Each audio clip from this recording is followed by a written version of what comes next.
다 같이 사도신경으로 우리들의 신앙을 고백하도록 하겠습니다. 나는 전능하신 아버지 하나님, 천지의 창조주를 믿습니다. 나는 그의 유일하신 아들, 우리 주 예수 그리스도를 믿습니다.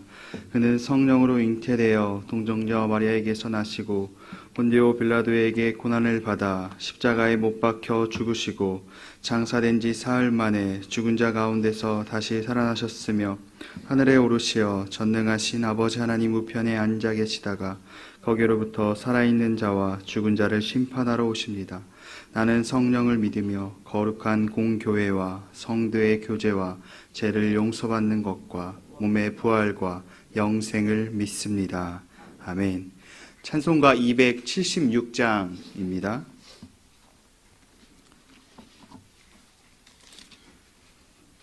찬송가 276장 찬양하시겠습니다. 아버지여 이 죄인을 용납하여 주시고 예수님의 이름으로 구원하여 주소서.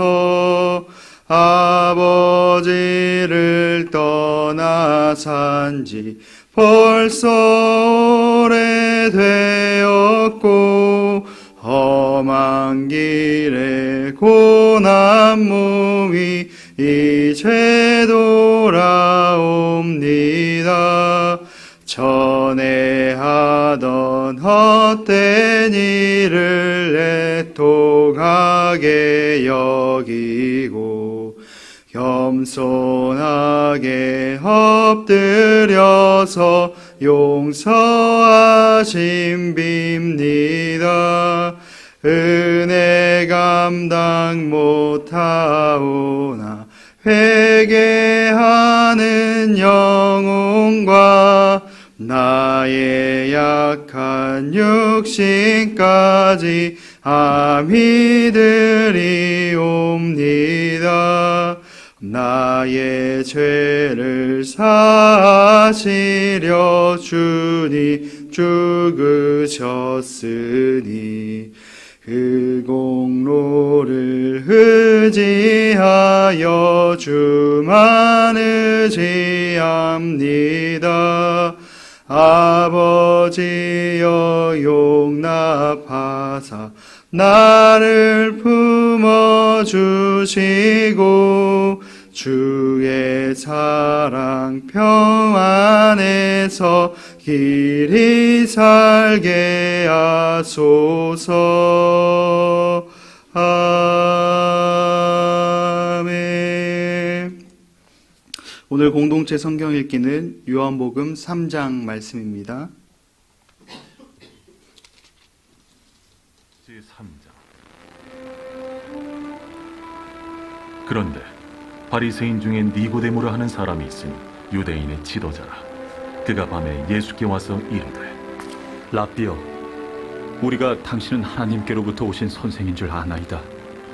하나님이 함께 하시지 아니하시면 당신이 행하시는 이 표적을 아무도 할 수 없음이니이다.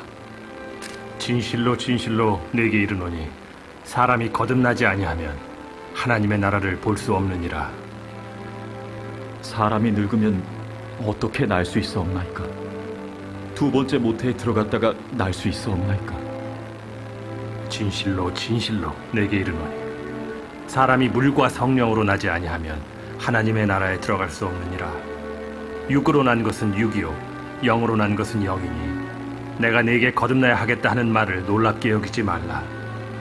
바람이 임의로 불매 네가 그 소리는 들어도 어디서 와서 어디로 가는지 알지 못하나니 성령으로 난 사람도 다 그러하니라. 어찌 그러한 일이 있을 수 있나이까? 너는 이스라엘의 선생으로서 이러한 것들을 알지 못하느냐? 진실로 진실로 내게 이르노니 우리는 아는 것을 말하고 본 것을 증언하노라. 그러나 너희가 우리의 증언을 받지 아니하는도다. 내가 땅의 일을 말하여도 너희가 믿지 아니하거든. 하물며 하늘의 일을 말하면 어떻게 믿겠느냐? 하늘에서 내려온 자 곧 인자 외에는 하늘에 올라간 자가 없느니라. 모세가 광야에서 뱀을 든 것 같이 인자도 들려야 하리니 이는 그를 믿는 자마다 영생을 얻게 하려 하심이니라. 하나님이 세상을 이처럼 사랑하사 독생자를 주셨으니 이는 그를 믿는 자마다 멸망하지 않고 영생을 얻게 하려 하심이라. 하나님이 그 아들을 세상에 보내신 것은 세상을 심판하려 하심이 아니요 그로 말미암아 세상이 구원을 받게 하려 하심이라. 그를 믿는 자는 심판을 받지 아니하는 것이요 믿지 아니하는 자는 하나님의 독생자의 이름을 믿지 아니하므로 벌써 심판을 받은 것이니라. 그 정죄는 이것이니 곧 빛이 세상에 왔으되 사람들이 자기 행위가 악함으로 빛보다 어두움을 더 사랑한 것이니라.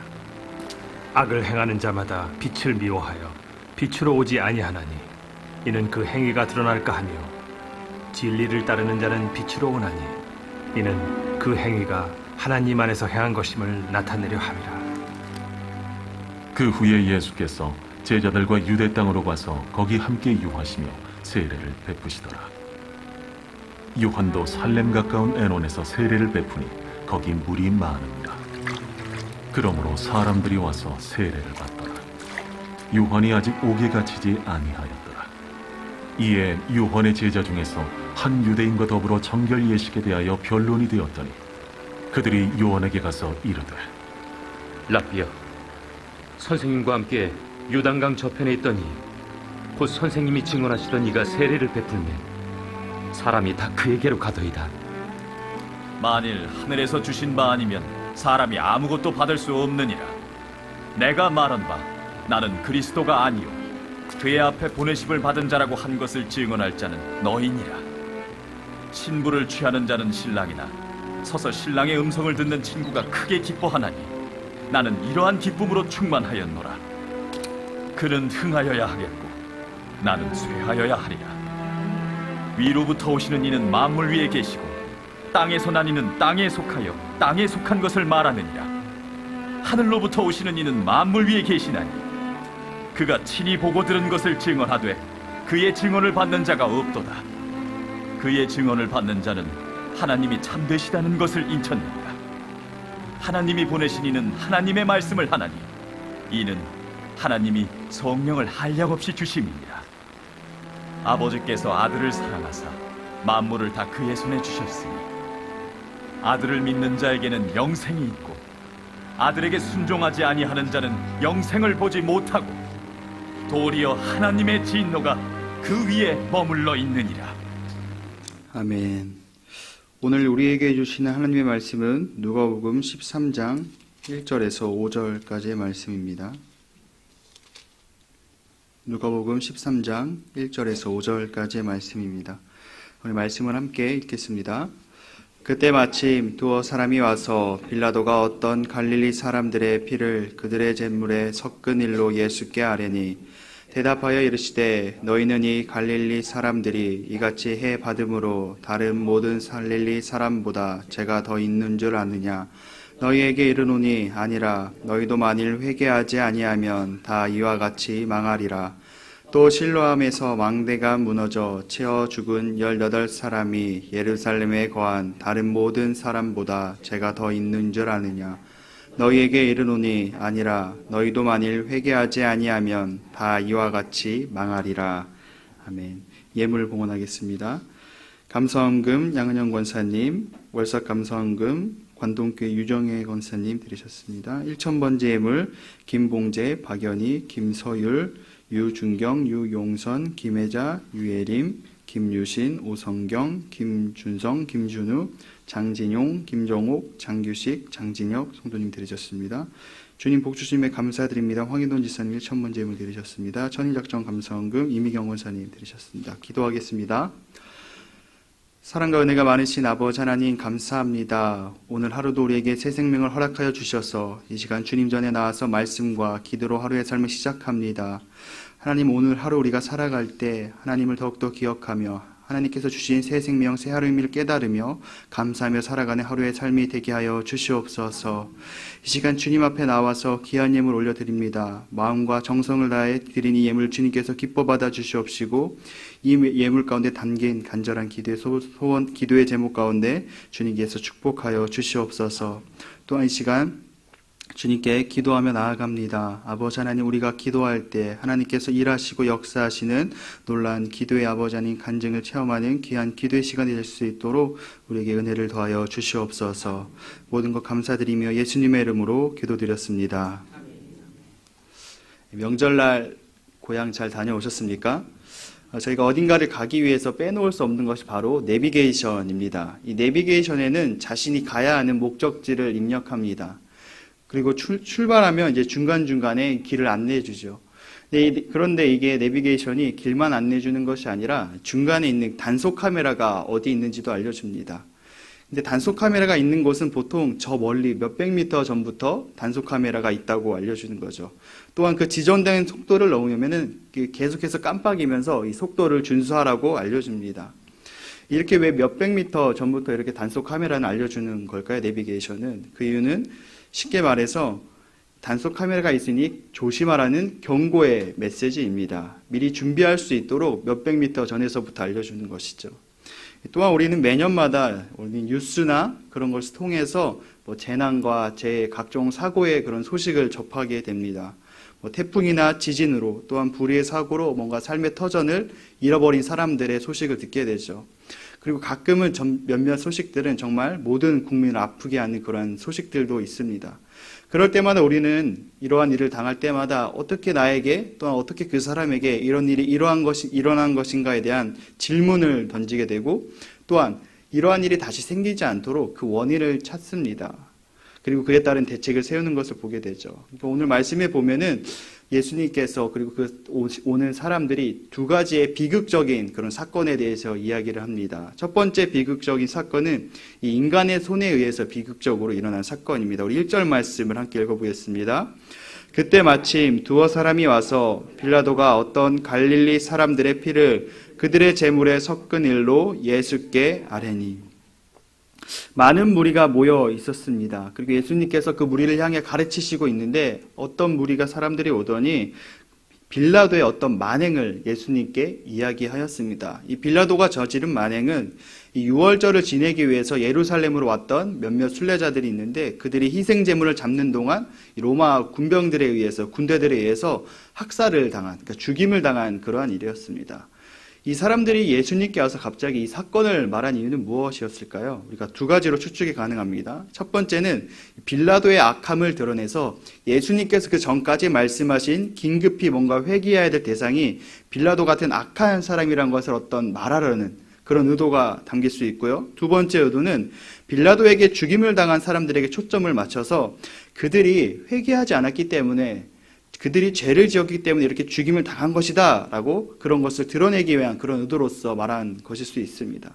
근데 우리가 예수님의 그 다음 절의 대답을 본다면 어느 정도 유추가 가능합니다. 2절과 3절 말씀 함께 읽어보겠습니다. 대답하여 이르시되 너희는 이 갈릴리 사람들이 이같이 해 받음으로 다른 모든 갈릴리 사람보다 죄가 더 있는 줄 아느냐.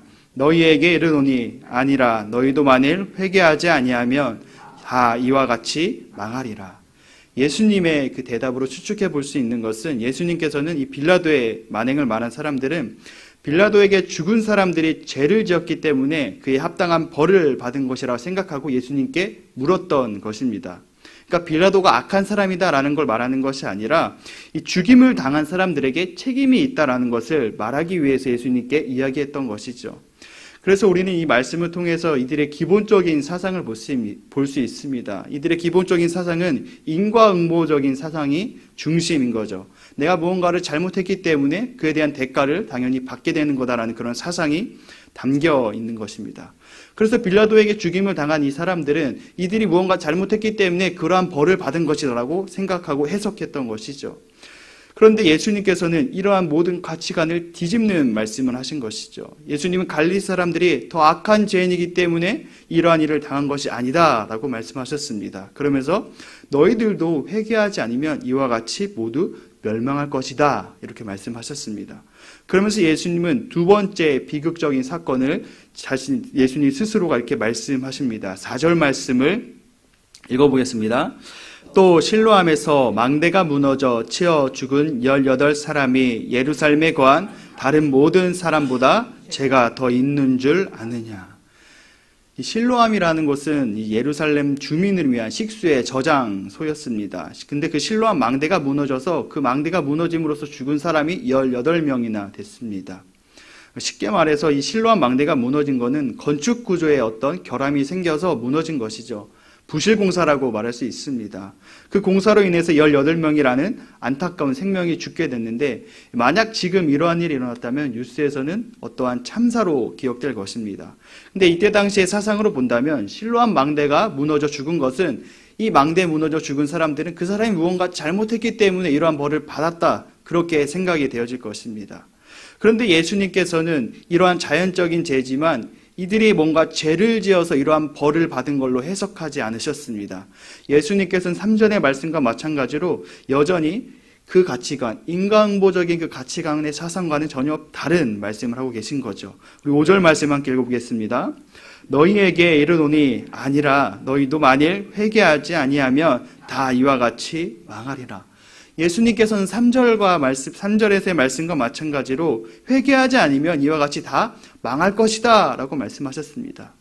첫 번째 같은 사건은 빌라도의 사건으로 인간의 손에 의해서 일어난 비극적인 사건입니다. 두 번째 사건은 뭔가 자연재해적인 사건으로 우리가 볼 수 있습니다. 만약 나에게 또는 내가 아는 누군가에게 안 좋은 일을 당했다면 여러분들은 그 사건을 보고 어떻게 생각하고 바라보십니까? 지금도 뭔가 쉽게 말할 수 없는 우리 사건들이 있습니다. 세월호 같은 참사나 뭔가 이태원에서 발생한 일들을 보면 우리는 어떠한 생각을 가져야 될까요? 배에 타고 있는 아이들이 뭔가 죄를 많이 지어서 그렇게 된 것이다라고 우리가 이야기할 수 있을까요? 이태원 참사도 마찬가지입니다. 죄가 많았기 때문에 그러한 일을 당했다고 우리가 말할 수 있을까요? 결코 말할 수 없을 것입니다. 또한 이것은 잘못된 생각인 것이죠. 보통 우리가 잘못된 일을 당하게 된다면 자연적으로 드는 생각은 내가 무언가를 잘못했나? 도대체 원인이 무엇인가라는 것을 생각하고 그 이유를 찾게 됩니다. 그런데 우리가 이유를 알 수 없는 일들이 우리 삶 가운데 많이 일어나는 것을 보게 되죠. 또한 많은 사건과 사건들이 일어나고 또한 그에 대한 준비나 예방을 한다고 해도 사고는 일어나는 것을 볼 수 있습니다. 아마도 이러한 것은 우리 인간의 연약함이고 인간이 완전할 수 없음을 의미하는 것일 것입니다. 그렇다면 우리는 이 사건이 주는 메시지가 무엇인지를 깨달아야 됩니다. 예수님이 이 두 가지의 어떤 비극적인 사건을 통해서 자신을 되돌아볼 것을 말씀하셨습니다. 즉, 이 비극적인 사건을 경고로 볼 것을 말씀하신 것이죠. 그래서 예수님은 이 사고를 당한 사람들이 죄가 더욱더 많기 때문에 벌을 받은 것이 아니라 이러한 사건을 통해서 너희들 스스로를 점검해야 할 것을 말씀하셨습니다. 그리고 점검 방법 중에 하나가 바로 회개였다라는 것이죠. 이 회개라는 것은 뉘우치고 돌이키는 것까지를 말합니다. 이 세상에 회개가 필요 없는 사람이 있을까요? 결코 없습니다. 이 세상에 회개가 필요하지 않은 사람은 아무도 없습니다. 하나님 앞에서는 다 죄인이다라는 것이죠. 돈이 많아도 돈이 적어도 명예가 있어도 명예가 없어도 다 죄인입니다. 지금 말씀을 전하고 있는 저도 죄인이고 모두가 다 죄인입니다. 그렇기 때문에 회개가 필요하지 않은 사람은 없습니다. 모두에게 필요한 것이 바로 회개라는 것이죠. 회개가 필요한 이유는 이 회개라는 것이 바로 구원의 시작이기 때문입니다. 구원의 여정 가운데 가장 필수적인 요소가 바로 회개입니다. 예수님을 믿었는데 회개가 없었다면 그건 진정한 예수님을 믿는 믿음이라고 말할 수 없습니다. 이 구원의 시작은 내가 존재적인 죄인임을 인정하면서부터 시작됩니다. 그러면서 동시에 회개가 동반되는 것이죠. 죄인이기 때문에 나의 죄를 씻어줄 예수님의 십자가가 필요합니다. 그리고 이 회개라는 것을 통해서 우리는 구원의 길로 들어설 수 있고 죄인에서 의인의 모습으로서 살아갈 수 있는 것이죠. 그래서 세례 요한도 천국을 전파할 때 먼저 회개하라 라고 이렇게 선포를 했던 것입니다. 예수님도 마찬가지로 회개하라, 천국이 가까이 왔다 라고 선포하셨던 것입니다. 여러분, 회개가 시작입니다. 우리는 회개해야 살 수 있는 것입니다. 예수님은 오늘 말씀을 통해서 또한 이 세대를 향해서 회개해야 될 것을 경고하고 있습니다. 이 회개하라는 이 경고의 메시지를 가볍게 여기지 말고 날마다 회개하면서 온전한 구원의 길로 걸어가는 삶이 되시기를 축복합니다. 우리 이 시간 함께 기도하도록 하겠습니다. 우리 이 시간 이번 주간 기도 제목 함께 읽겠습니다. 믿음으로 인한 축복의 삶으로 역사하소서. 새 달에 넘치는 은혜를 부어 주소서. 다음 세대가 부흥하게 하소서. 환우들에게 치유를 더하소서. 우리 오늘 말씀을 기억하면서 또한 각자의 기도 제목 가지고 한 주간의 기도 제목 가지고 간절하게 주여 세 번 외치고 다 같이 기도하도록 하겠습니다. 주여 주여 주여. 하나님 아버지 너무나 감사합니다. 오늘도 우리에게 채널과 세월을 허락하여 주셔서 시간 주님 앞에 나와서 말씀과 기도로 하루의 삶을 시작합니다. 아버지 하나님, 우리가 하루를 살아갈 때마다 아버지